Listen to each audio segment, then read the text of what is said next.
Hi, I'm Jimmy Chang, and we're here to talk about how to graph compressions and expansions in algebra. Now, oftentimes when you're going to graph those changes, we're actually going to be dealing with what's known as stretching and shrinking.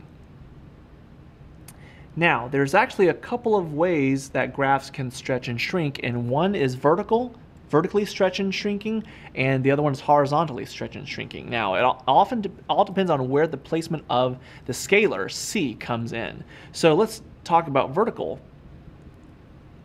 stretch and shrink first.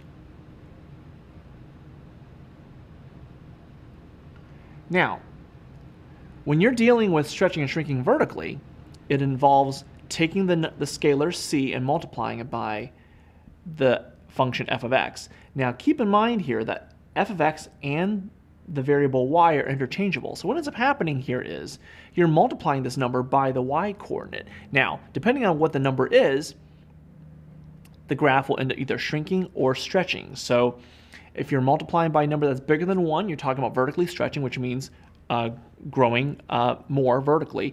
And if you're multiplying by a number that's less than 1, you're shrinking. It's not growing as fast. Now, the other side of this is horizontal stretching and shrinking.